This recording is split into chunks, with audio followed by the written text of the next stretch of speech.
Hey, what's up? It's Rashad. Antonio. We are the Upon Further Review podcast. The Penguin, season finale, episode one. Season one, episode eight. Maybe the series finale. We don't know yet. You know what I'm saying? Either way, all spoilers. The name of this episode, what's the name of the episode? It's something Uh, poetic. I a forget. great or little thing. Yeah, again, all spoilers. Tony, hmm you just watched this. hmm So you Literally have like 5 minutes ago. you have the floor. Man, oh man. Oswald Cobb, you mother, you mother, figuratively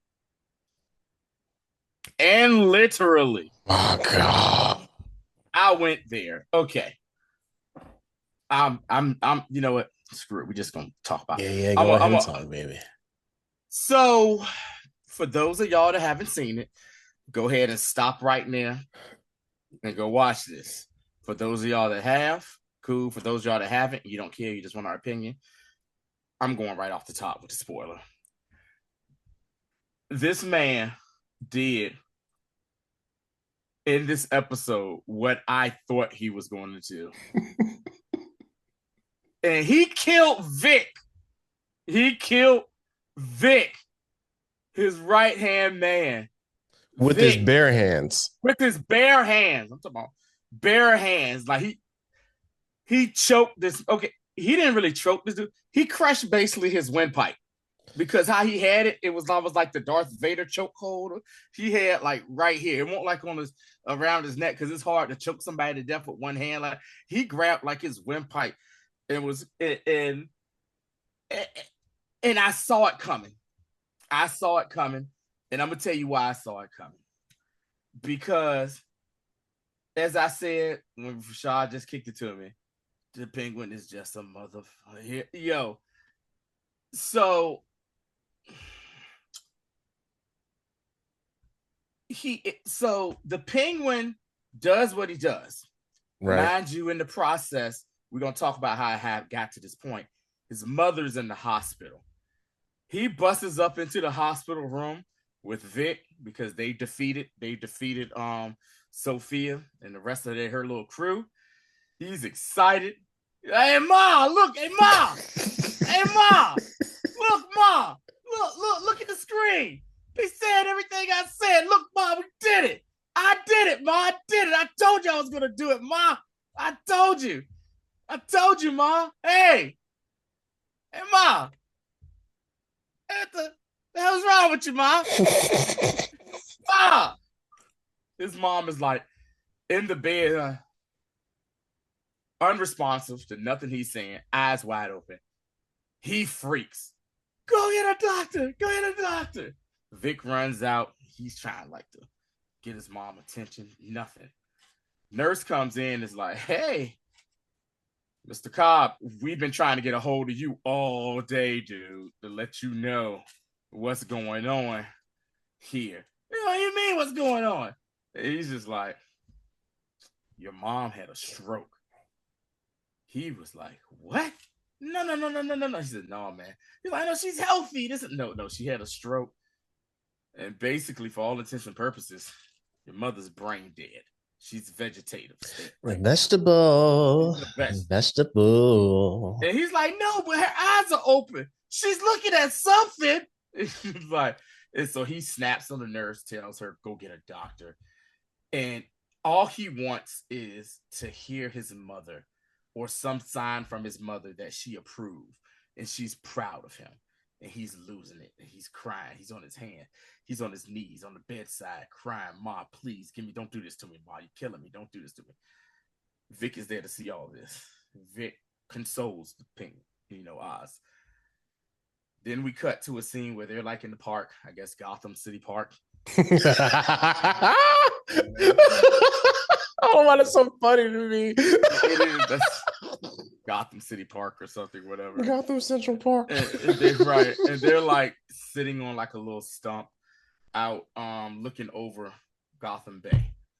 and he's drinking the bottle of whiskey that he brought to the hospital, by the way, for his mother to sip on. And he's just like, oh my God. And he's just reflecting on what it is.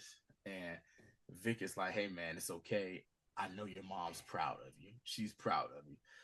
And then I'm watching this the whole time. And I'm like, he has one loose end to get rid of. And it's Vic. Vic is, and while he's talking to him, I was like, yo, Vic is a loose end. And then as soon as I said that to myself, mind you, I just watched this right before we started recording, 5 minutes before we started recording, finish this. He just looks at Vic and he's like, Vic, man, you a good kid. You a good man. And Vic like basically opens up the Oz and tell him like, hey man, you know, you my family, bro. I thought he was gonna say like you my father, Vic. You know what I'm saying? He's like, man, you my family, dude. I love you, man, and stuff like that. And Oz is like, yeah, man, you my family, yeah. But you can't go with me this point forward. I said, uh-oh. That's okay. Maybe I might be wrong. Maybe he's not going to kill him. Maybe he's going to tell this dude, hey, you need to go with your girl. This just ain't it for you. Oh, not mother effing Oswald Cobb. He says, he puts his hands on the back of his neck and says, man, I love you too. And where I'm going, I can't have no family and no love. It just starts choking this dude with his bare hand. You see Vic is scrambling for life, like, Oz, please. No. Oz is like, Oz is talking the whole time, like, no, Vic, I can't have. He says, love is a weakness. I can't have this weakness. And for what I got planned, thank you for everything you did. He's talking to him while he's killing him. Thank you for getting the gang members to, you know, come to my side, their lieutenants to come to my side and everything. But where I'm going, you can't go, and I can't take nobody that I care about or love myself with me. And he chokes him out. And then he does the most ignorant thing I've probably seen in this show. He basically killed his best friend and then ran to boy pockets.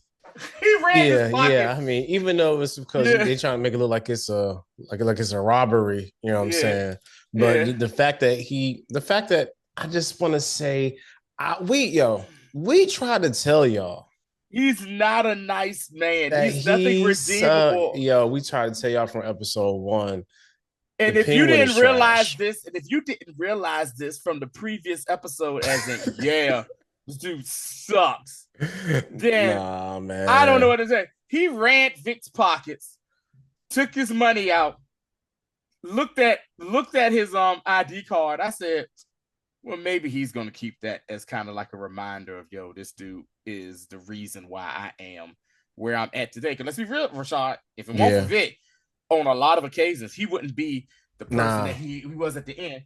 He looks at the driver's license ID, and then he flings that shit in the wall and walks up.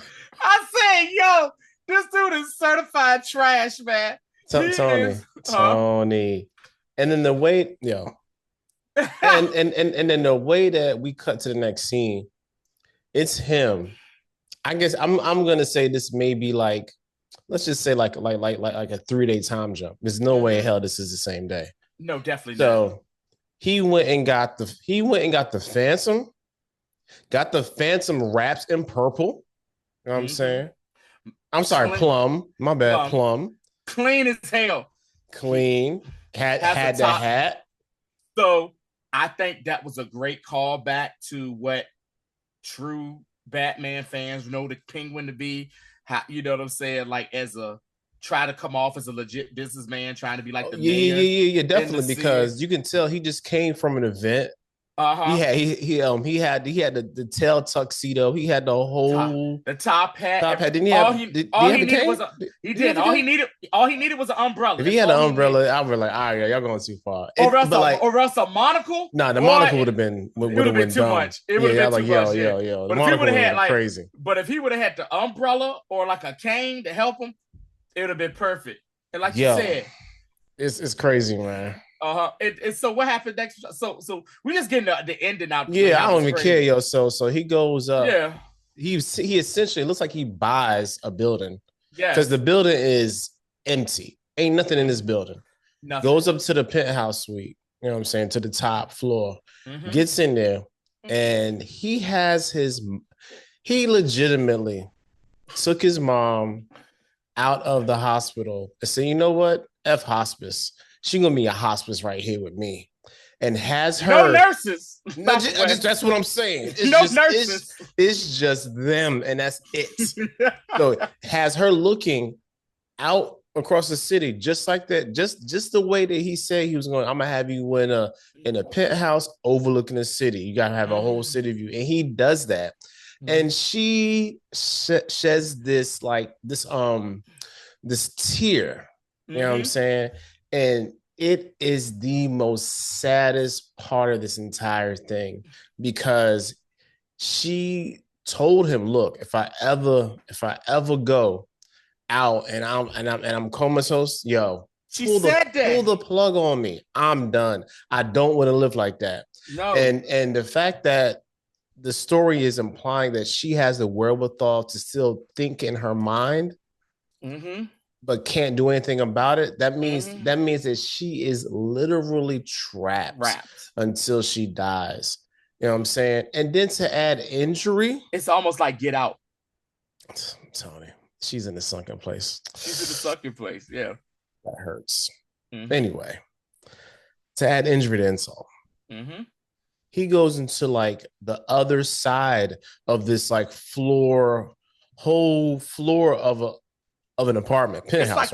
It's like a 2-level penthouse. That's what I'm saying. Like, and again, it looks like it's under construction. Yeah, he's starting to get it. He's starting. He has like like an interior designer, and they still putting in some work. You know what I'm saying? And then we see a lit room, and he puts the record player on. Of course, the song and his mama loves. And Tony. So I tripped. So Tony. Can I say I tripped? Because I said, is this motherfucker hallucinating? I said, that's his mom. I said, wait a minute. So I said, was his mom faking this or something? Looking, and then she's talking, and I said, it sounds like his mama, but I don't think that's his mama. And I mean the dress, the hair, and everything. And it's a faraway shot. And then finally it gets closer and closer. What did I say last episode? Oedipus complex. I mean, like, we see Eve, his girlfriend, the prostitute girlfriend, the chick that was in charge of the matter. He has her dressed like his mother, and like probably one of her dresses. It is what it is. It's the dress. It's the red dress. Purple, like the sequence little dress thing. That's the dress. Her hair up in that little like look bun, just bang. Like his looked just mother, like her. Tony. And she's talking to him, talking about something. That's my son.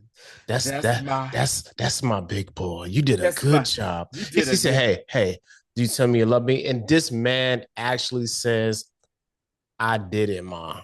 I was like, yeah. What I say, Rashad? He is fully delusional. This man is crazy. So not only has he look, I just want you to see this parallel. Okay. Every woman that he has any close relationship with, he entraps them. He literally entraps Sophia. She's literally trapped in jail now. Entrapped his mom in her comatose state. And now he has entrapped Eve to being a cosplay of his own mother, just so he can have this feeling of maternal love. It's like, I don't even understand how y'all like, cook this up. I don't understand. And he's gonna be smashing it, which means he's always he's gonna be smashing his mom. Oh my god. I could not have asked for a more gross yet fulfilling. It was there the whole time. Tony. Yeah, it was. And then it ends with them they're dancing.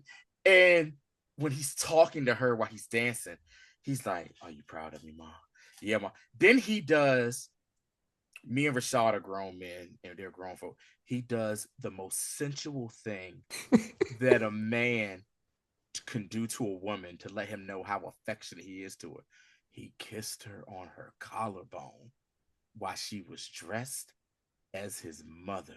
and I laid and a sign of full intimacy mm-hmm, and vulnerability, mm-hmm. laid his head on the back of her, like the back of her shoulder, you know what I'm saying, the Uh-huh. side of her shoulder, and Mm-hmm. lean his head in. Yes. It's a wrap, yo. I say, It yo, it the penguins is totally cooked. diabolical as hell, yo, Like for real. I can't really explain just how well written this finale was and how it could have went left at so many different points in the Yeah. story.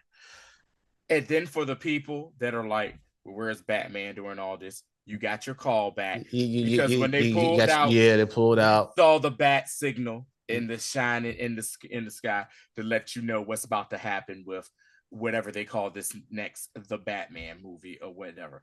Just the Batman too. The Batman 2 or whatever. Man, I can't wait to see how we pick this up. But yo, the Penguin as a character was unhinged. To Colin Farrell, if at the least you are not nominated for Best Actor, I'm going to have a problem. At least nominated for Best Actor. Yeah, like Also, also the young I can't think of her name right now that plays Sophia. oh yeah, If Milioti. Milioti, if she don't have at least a nomination for Best Actress, Yeah, I'm Kristen going Milioti. I Kristen thought I had Milioti. it. Yeah, I'm going to have a problem with this. Me and Rashad have been hard fast ever since the beginning of the year that the show of the year is Shogun. This show is really making me reconsider Man, that. And I'm this they really they really trying me with they this. they really trying me with this or whatever. So when we do our end of the year, our end of the year episode wrap up, I I don't know how I'm a Yeah, I don't know either. Random tidbit, right? So our uh girl Eve, the actress who played her is Carmen Ejogo. mm-hmm. More than likely, she's an African immigrant to London. She's born in Kensington. You know what I'm saying? Yeah. Which was the spot where all the Africans and Jamaicans were Mm-hmm. in the of course they talked about that in what's the stupid Secret Invasion. Anyway, Yeah. um, guess who she was married to? Tricky. No, And no, she was married. No. She's married to yeah, Jeffrey Wright. Jeffrey Wright. Yeah, Jeffrey Wright. I did not Jeffrey know Wright. that. And Mm-hmm. got two kids by that. Got You know two what I'm kids. saying? Yeah, But yeah, she yeah, all yeah. but I think once she also married to Tricky, the Yeah, yeah, yeah, yeah, yeah. if y'all don't know who Tricky is, he's a English producer, black guy. If you ever see The Fifth Element, he's the dude that was the black guy that was the like henchman for Gary Oldman that was like, I'm Corbin Dallas, and then they Yeah, that kill was him. yeah. Tricky was always Getting murked and stuff. Treat Tricky, that man like crap in that movie, yo. Tricky was Yeah, always we got to do a Fifth Element movie. That's like one of my favorite all time sci-fi movies ever. Easy, I easy. got you. Yeah, yeah. Yeah. Easy top ten. Also for that movie as well, a little shout out. Shout out to me and Rashad Boy. We was in the band at Norfolk State with Chris Davis. A guy named Chris Davis. Oh, shout out, what up, Chris? He is a cosplayer. Does a He does a crazy Ruby Rod cosplay. It is fantastic. He's on Facebook. Look up Chris Davis. I know it's a bunch of probably Chris Davis name. I know he's on Instagram. I can't think of his name right now. If Rashad maybe can find it. If not, yeah, whatever. man. Like if it's not, we'll put it in the comments in here. But yeah, if y'all ever see this dude as Ruby Rod, it's crazy as hell. But yo, I like another thing that I appreciate because there's no way I can do this just chronologically. Yeah, I really love how throughout this episode, like you alluded to earlier, mm-hmm. when your boy was down and out, what's the color can like Vic came through and helped him crazy because I for myself like he got all the gangs to come up. They went to to Crown Point and they saw that it was like a war zone and it was like, you know what? let's make this U-turn. Let's get out of all right. here. So look, can we explain that whole Yeah. scenario? So remember at the end of last episode, we saw Vic in like a truck or something trying to come somewhere, but we didn't know where he was at or what. We didn't know where he was at, who he was with. Vic went and got all of the gangs that the Penguin had got to be part of what the Golden Circle, the little Golden Circle conglomerate or whatever. They get there, they see Crown Point, and they're like, yeah, no, this ain't it. And Vic basically is at the point where his balls are completely dropped. And he's like, man, what is wrong with y'all? Oz is back there, blah, blah, blah, blah. And then the dude that's in charge of the triad was like, hey, yo, yeah, sorry for Oz, but we only worried about the drugs. That's all. We only worried about the drugs or whatever. And so Vic is still popping off at the mouth. And like, I think like the Irish gang dude was ready to do something. And Vic was like, Vic was almost like kind of like, what you gonna do type situation. And then finally the guy that was the second in command of the triad, he comes and he like gut checks Vic and is like, hey man, just watch your mouth. It's over. Yeah, like you gotta know your place. You gotta know your place. So they don't show how this happens.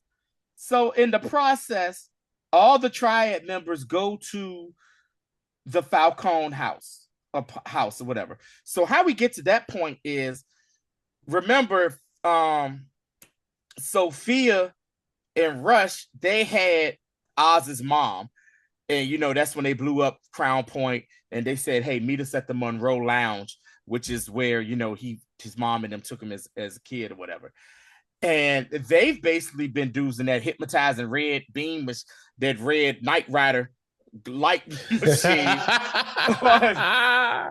Hey, that is funny. Hello, Michael. Hello, Michael. Michael. Using the little kit machine.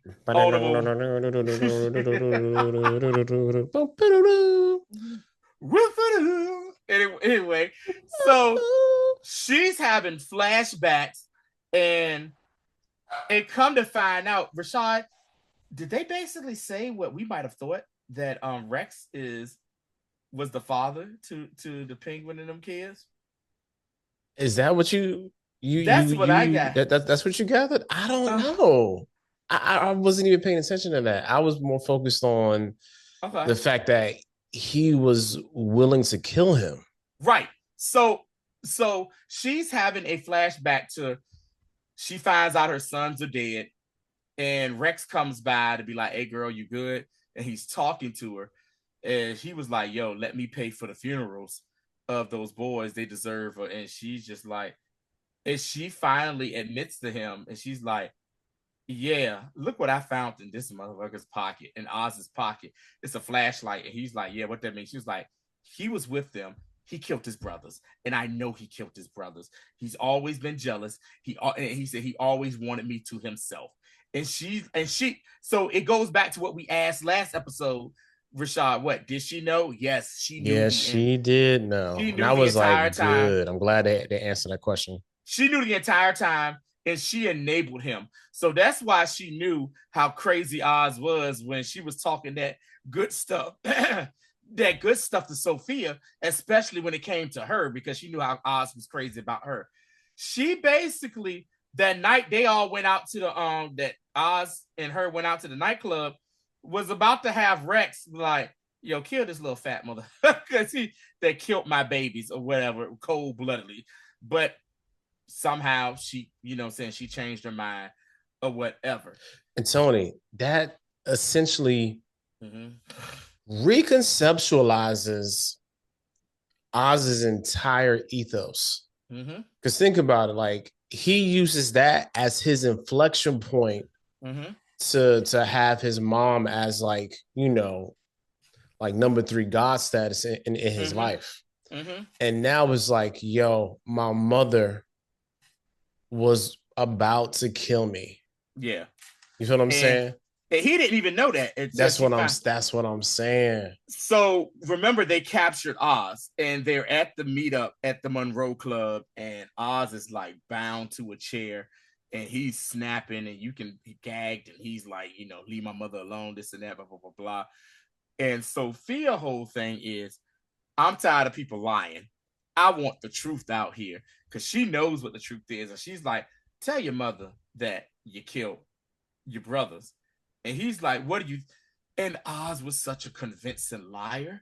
I'm going to tell you why convincing he was. He had me thinking that it was going to be like, when he said, yo, she's troubled in the mind, I thought it was going to come to find out that she killed her own kids. Because he was like, what are you talking about? He was so convinced. I was like, wait a minute. I said, maybe he didn't kill. Maybe that was, some type of vision or something, where she actually is the one that, killed their kids or whatever. Because we always knew his mother was an unreliable source as far as... Yeah, she was an unreliable narrator, definitely. But definitely not. That wasn't the case. They threatened to cut her pinky finger off. Oz was about to snap. And the mother finally said, you punk, you gonna let them take my... She says, look, I know. I've been knew you killed your brothers. She said, I've hated you ever. The look on Oz's face was like... What was hurt? That wasn't what I want to hear from you. She was like, I've hated you ever since, blah, blah, blah, blah, blah. And you see Sophia got that little smile on her face. Dr. Rush is kind of like, yeah. And then she was like, I just wanted you to know. I just wanted you to know that hurt that I felt my brother. And then she starts to have a moment and starts tweaking. And she thinks she sees the brothers. And then I think that's when she gets the stroke. And that's when she hit the stroke. Yeah, because she was essentially like, she was having almost like this out of body experience. Mm-hmm. And then because he's looking like, well, Mom, what's going on? Mm-hmm. Boom, hits the floor. And then that's when, Oz kind of, he, as us ex-lineal kids would say back in the day, he Hulk Hogan, he hulked up and he ripped himself out he duct taped chair, broke the chair, took out two of her people. Dr. Rush and her got away. He was able to kill even the corrupt cop, get in the car and take her. And this is okay, like, and this isn't a comedy show. Mm-hmm. But I like that moment of sadistic levity was hilarious. I said, I know he's not about to shoot that dude.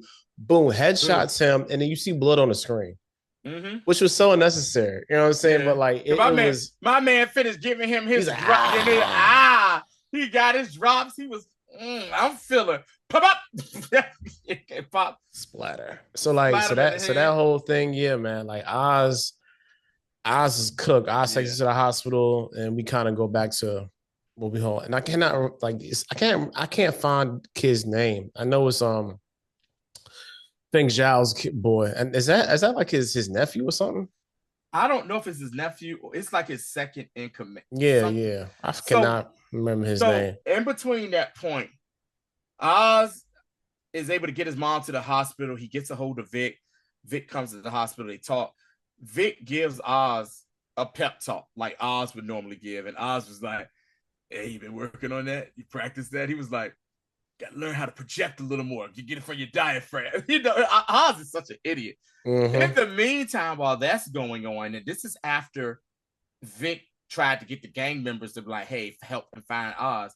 The gang members are meeting up with Sophia. Mm-hmm. And Sophia's like, look here. I'm giving up the operation. I'm giving up the land and everything. I'm tired of this. I just want to leave. And they're like, man, you ain't leaving nothing. She was like, no, I'm leaving. All I want is Oz. The first one of y'all that bring me Oz, you get the lands, the properties, the drug. You are now the person in charge of, you are the person in charge of Gotham. Mm-hmm. And in that process, during that process, Oz, and once again, Oz is always thinking, and he's always like 3 steps ahead of people.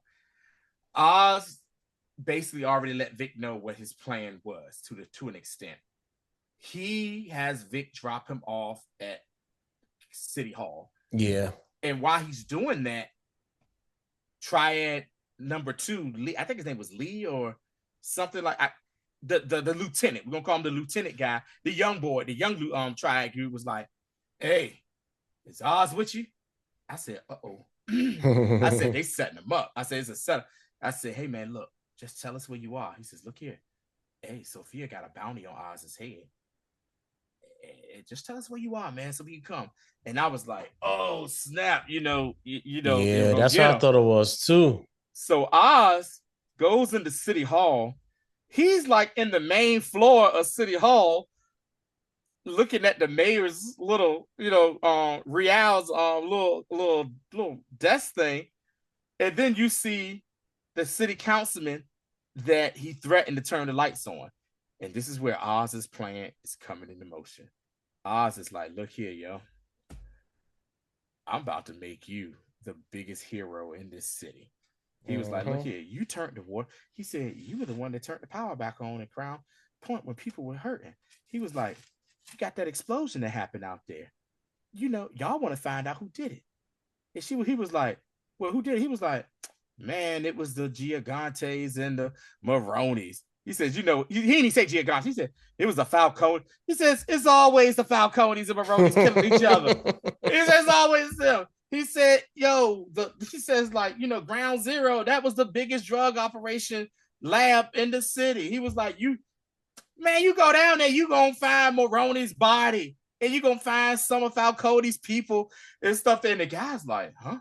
Like, what? He's like, "Yeah." And then he was like, "Sophia crazy ass is behind this or whatever." He was like, "Look here, man, y'all want somebody for this." He said, y'all give the people a name, and you've turned the power on and stuff in a deprived part of Gotham. That's gonna make you look good." And the fine dude was like, "And what does it always come back down to? Money and power, yo, just power." And so the guy looks at Oz and says, "So what do you want out of this?" And Oz looks around and says, basically, Oz is like, "I want a seat at the table. I want to bump elbows with Gotham's elite. I might want a seat on his council at some point. He said, I want, he was like, "Hey, maybe one day bump into her," and he pointed yeah, because he was sitting in the the mayor's, mayor's seat uh-huh, in this daggone like what would you call it, like a oh my god, like the city council room. the Yeah, yeah, council yes, floor or yeah, something yeah, like. yeah. He was sitting in her seat the whole time, and like the optics. And Tony, quick aside, Mm-hmm, the optics of this is diabolical to me mm-hmm, because in between him is the Gotham flag, and uh-huh. it's the American flag. And we've been talking to y'all again the whole time about how this man is Donald J. Trump coded. And this episode to me solidified that. Mm-hmm. You know what I'm saying? Because even though how he's going about stuff, just the fact that he's trying to now get into politics after running Mm-hmm. several unsuccessful businesses. Mm-hmm. Think about it. He blew up the Bliss factory blew up. He Mm-hmm. was a driver. The He's Iceberg the Lounge. Iceberg Lounge is no more. He's basically Mm-hmm. has failed upward the entire time. Mm-hmm. So, and again, and even some cadence and speech, like I feel like Colin Farrell was definitely kind of exuding some Trumpisms as he was and, talking too. and on top of that, polarizing and able to get people to come to Yeah, and get that's the people to other come together. thing. Yep. Get people And to come together. and can Multiple times he's got this happen. and can rile up Mm-hmm. the worst of the people. Mm-hmm. You know what I'm saying? And take the worst of them and then Mm-hmm. use that for his own gain. Mm-hmm. And like, and I'm watching this like, man, like, I don't even know if this was intended, but like, this is just how I read it. Yeah. And they did either way, they did a Yeah. marvelous job, man. Like, oh yeah. Yeah. So after this whole conversation is over, that's when Link, finally figured his name, Link. Link Yeah. comes through and to the audience is like, he's about to set up Oz. Mm-hmm. So go because Sophia, right? Sophia basically burns down the mansion, and the way that she was sitting there, she had them 3 cigarettes in And you her know what? mouth. You know what song? And that song that they used was "Where Did You Sleep Last Night?" and that is one of my favorite songs. They did a cover of it. It's Oh really yeah. it's a country song originally performed by Leadbelly. I can't think of his name, his last name, but Leadbelly. He's a black country artist from like the 50s or whatever. It became probably mainstream popular to our generation. Rashad, you're gonna know this when I tell you this, on MTV's Unplugged Nirvana. That was Oh, it was the one of the last songs he song. sung. The Okay. last song that Kurt Cobain did on the. If you get a chance, check out. Type in "Where Did You Sleep Last Night?" MTV Unplugged Nirvana. Wonderful, great arrangement for the song. One of the And, great performances. yeah, But yeah, go yeah, yeah, yeah, yeah. yeah, yeah, yeah. So And she so so, she burns down the house. mm-hmm, You know what I'm saying? In a very dramatic. I'm telling you, like this is one of those times where we can be gratuitous with our cinematography, and I don't care. yeah, When I mean the way that they shot that scene mm-hmm, and how they like I have several screenshots of this episode that are just beautiful. yeah, And I was really just reveling in the way that they went about shooting the entire thing. And I gotta hand it to them too. A lot of this episode, a lot of this series has been at night. yes, And unlike our Game of Thrones people who just want to shoot things during the day and then bump down to ISO mm-hmm, and exposure and then look stupid and grainy because it's gonna deteriorate. But mm-hmm. that's not the hint on there. But yeah, amazing job. So we ride into the go ahead, got I it. just want to say, what my favorite shot from the house burning scene was? What's that? The painting of the Falcone family burning. That was my favorite shot. Yeah, very, very, very poetic. Like this, Mm-hmm.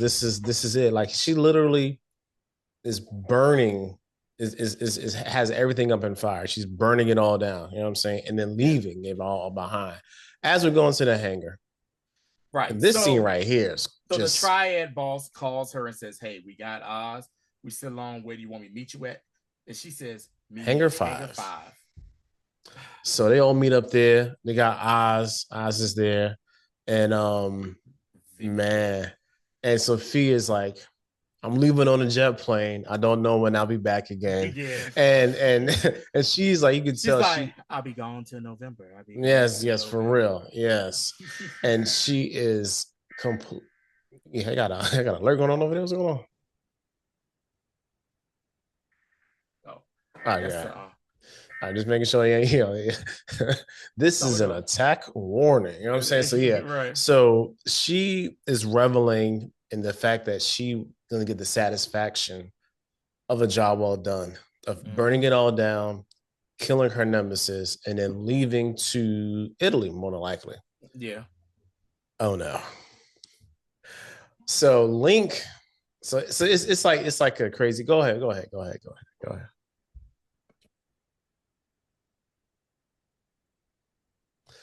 So it's like a crazy standoff between all of them, right? And they end up having like, boom, Link shoots Zhao. Zhao ends up, falling down. The other underlings shoot all of Sophia's people. Boom, boom, boom, boom, boom, boom, boom. And then it looks like, it's just Link, his crew. Also, Vic is there. Vic says, give me that gun, Sophia. Grabs a gun for Sophia. And then Oz taking it back. Another call back. He said, hey, let's go for a ride. So Oz and Sophia are driving, right? They driving, and then we get to the scene where they're talking. And she's like, "Hey, man, like, what are you doing?" He said, "Oh, man, just like old times, hey."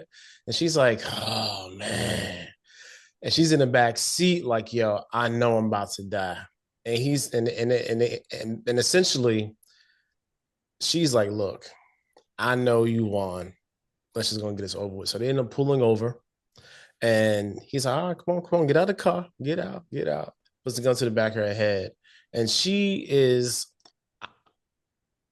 you good? You are muted, sir. You're muted. So Can you hear me? My bad. yeah. So what I love best is, like you said, you were saying that she was like, um, what you gonna do to me, blah blah blah. And like they're like in like almost abandoned warehouse, a gun in the back of the head. And she's like, where you going? You going to hell, Sophia. And Sophia's like, don't worry, I'll have a seat waiting for you. I thought that was so poetic for what happens next, Rashad. Go ahead. Yeah, so takes out the car, leaves her, and she's waiting for the sweet release of death. Mm-hmm. And like a couple seconds pass by, and yeah. That's the sound of the police. Because like in the scene, you can like I love how they have it like her eyes like is looking like we're looking through her eyes because like the scene like closes, we see darkness, and then we see like the shadow of that light like through you know how like your eyes are closed, somebody shines light in your face, you can see that light. Yeah, so she sees the light from the daggone chopper, and then behind her is just a bunch of cars, and look who it is. If Commissioner Wheezy. if it ain't Commissioner Raggedy Voice himself, just I got your ass this time. Get out on the ground. Get out of lay down. So everybody's happy, and then they end up sending her back to Arkham. So that's what I meant. Which is why I said it was so poetic, because in her mind, when he says you're going to hell, she's thinking literal hell, as in the place where the devil, lake of fire, all that stuff is. And that's why she's like, I'll meet you down there, whatever, cool. Don't worry, I got a spot for you. I got a spot for you. But no, he's sending her to her own personal hell, which she just been released out of for the last 3-4 months or so. Right back to Arkham Asylum. And she's back in there with the crazies. And Dr. Freaky Deaky got his job back. Like, this man will not quit. And he's back to being her doctor. Freaky Deaky Rush is back to being her doctor. And he comes in there with a black letter. And he's like, hey, have you been reading the poems and stuff? Because she's like basically in the fetal position on her bed, curled up, probably contemplating, saying, good God, I am back in this place. And he's like, here, you might want to read this. This ain't like the rest of them. This is from a person named Selena Kyle. She claims to be your half sister. And you saw Sophia's face kind of go like, wait a minute, what? She takes it. She reads it. We don't know what's in that letter. There's no voiceover. She doesn't read it out loud. But all of a sudden, all you see is Sophia starts to smile. And then that's when we cut to celebrating with Vic that we talked about earlier and all that stuff.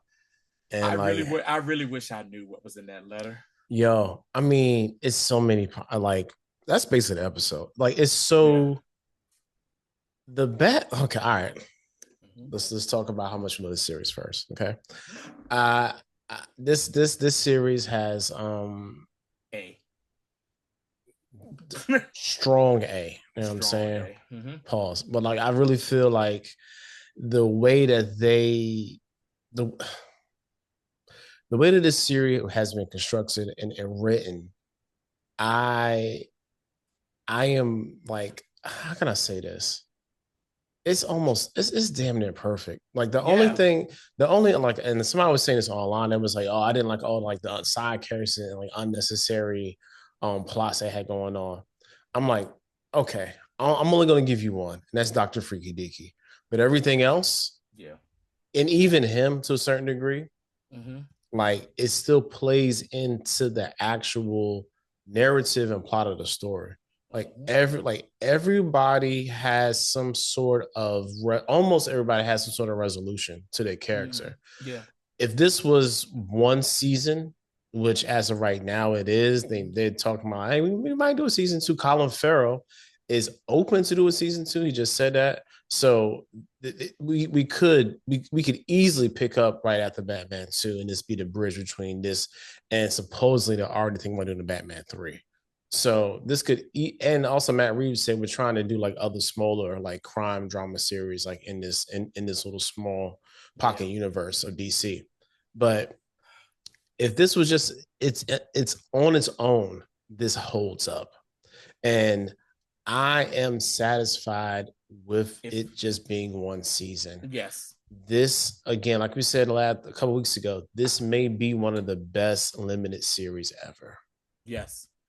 Yes. It's just that good, man. Like like everybody should have been watching this in real time. It's been fun just watching this as a fan of great television, not even just us reviewing it. For me, for HBO doing limited series, I have to say it's this and The Watchmen. Yeah, man. Two DC properties which have totally different things going on, man. Like I can't say Lovecraft Country because that was supposed to be more than one season, but if you want to add it to it, those three are the three best limited one season, one shot things that we've seen. But this right here, this is what you call top tier television. This is what was the saying in the late 90s, early 2000s?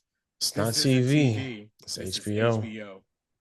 And I think for the if you are, I'm 42, Tony's 44. So if you're anywhere from for some reason 14 to 25 watching this, this is peak television. And I want y'all to remember that. You feel what I'm saying? So you can have a better barometer of how you judge other things. Yeah. And also being able to differentiate, okay, this is this and this is that. Because even as we watching this, we watching Agatha All Along. And Agatha All Along is a solid series in its own respects. But this is just a totally different thing. You feel what I'm saying? That was just on another level. And I'm on a new level. Oh my God. ASAP Ferg, where you at, man? All day long. Used to sleeping on itchy beds. Roaches in the motel. Anyway, yeah. It's really, it's just good. All right, because I can't keep fawning over this. Let's talk about how could this lead into Batman 2? Because this is a week after. Like Batman 2 is supposed to be a week after this. We already know it's going to be around the holiday season. Right. And what is Batman's reaction to okay, Tony. So I thought about Batman has to see what's going on now, because each head of every crime family has died at the same time. You feel what I'm saying? So I know he's at home in the Batcave. Him and Andy Serkis is going through it right now. Like, oh my God, yo. He's like, my precious.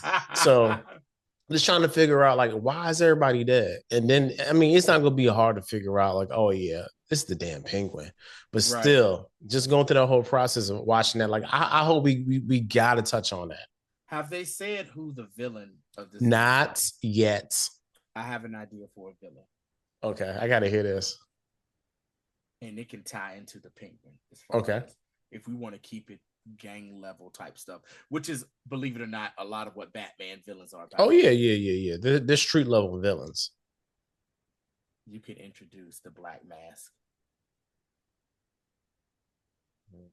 as another main villain who, you know what I'm saying, who comes on, another businessman who no one really knows about or whatever, but secretly he is, doing some other stuff, you know what I'm saying, some erroneous stuff as well. You could go into something at Arkham where, you know what I'm saying, you got the crazy, I forget that doctor's name from the that's one of Batman's villain. He's a crazy doctor. I know you're talking about. Yeah, the dude with the glasses and stuff you know what I'm saying, stuff like that. But hell, even bringing what's her name, find a way where Selena breaks her sister out, and then her sister completely embraces and goes full blown psychopath or Yeah. whatever. Doctor And Strange. yeah, Doctor, you know what I'm saying, and not Hugo Marvel, Strange. Doctor Hugo Strange. Thank you. I mean, it, and I'm pretty sure Batman was doing his thing as Bruce Wayne was doing his thing, being the philanthropist by helping provide aid for Gotham after the flood and everything like that. And if it's going to be the Penguin being the main villain, there we go. You got that. You got your thing right there. Where now Penguin is hobnobbing with Gotham's elite, and and Bruce Wayne, basically as Batman knows the background of the Penguin is like, how is this? Who is this nigga, and how did he get in? Like That's what I'm saying, because they already I know ran this into him. nigga. I Not know even this Tony. nigga. Not even that. But Tony, the last time he met me, he insulted me and said my Spanish sucks. You know what I'm saying? Yeah, right. Like I know this nigga, and how is he now hobnobbing with Gotham's elite? How is he now hanging with city Me. council? How's he hanging out with me? How is he hanging in my Like why? circle? Like why are we this? Why are we in the same rooms? You know what I'm saying? Hopefully, in this one, we see Bruce Wayne clean up a little bit more in this. Yeah, I don't need him to, you know what I'm saying, that daggone Nirvana song. Yeah. Because to me, that was my only problem with the Batman. Granted, I know that it was a Batman movie and we only saw Bruce Wayne a little bit. I'm still so used to about Bruce Wayne being. Yeah, I mean, he was almost like he was emo Bruce Wayne. Yeah, but he also was coded like Batman after the Dark Knight, between Dark Knight Rises. He was just a recluse. Yeah. So I feel you. I think we're gonna see clean shaved hats, and yeah, you know what I'm saying, we're gonna cut that bang off. You know I what understand I'm saying? something's in the way, but put it back in the way right now.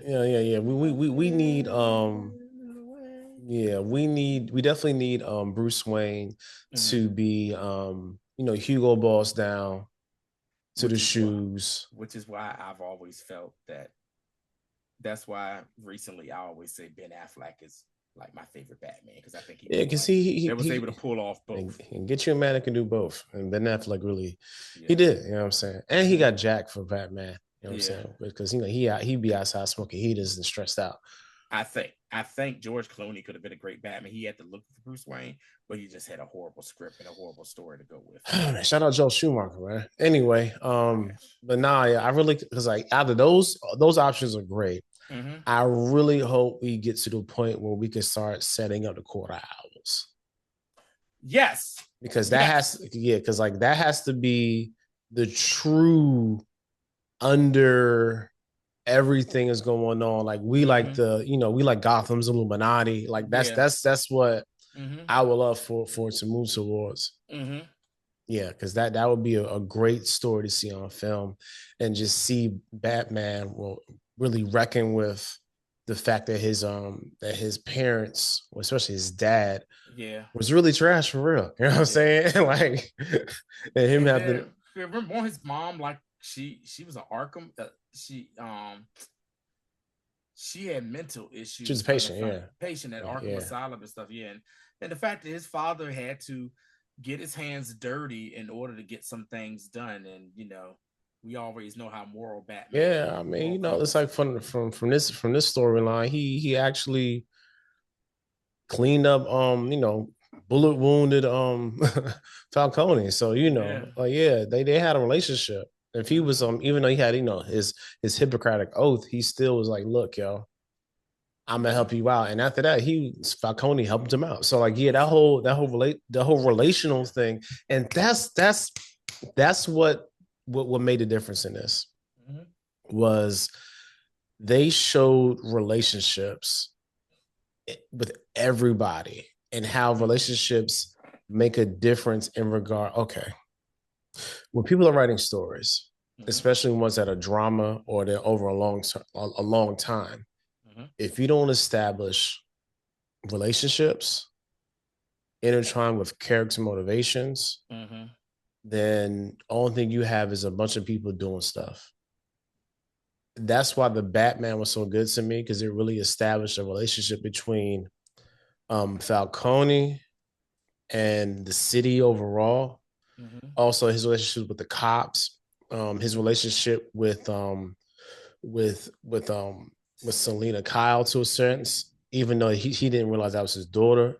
Like everything was very relational. The same thing with the Penguin, the relationship with his mom, you know what I'm saying? The relationship with Vic and how he tried to just kill all relational, anything relational. Like that's what really makes a difference. And I hope that if they do a season 2 or if they try to like emulate this with another villain or part of Gotham, that they remember that when they go into it, because that's what made a difference for me. Like all of this wasn't just a bunch of shenanigans and people blowing stuff up. It was really the Penguin through his relationships and just his like, like I'm gonna do this regardless, and I don't care who's in my way.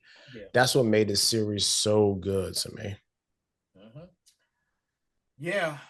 Like I said, solid A. This series is this show for this year is a strong contender in my opinion for show of the year. Yeah, we'll talk about that mid-December.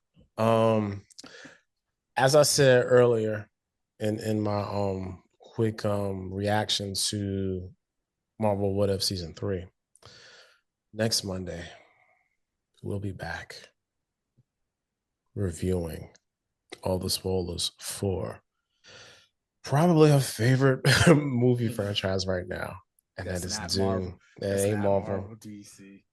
Doom Prophecy. We get to see the origins of our favorite space witches, the Bene Gesserit, and how they have a unprecedented 1,000-year run.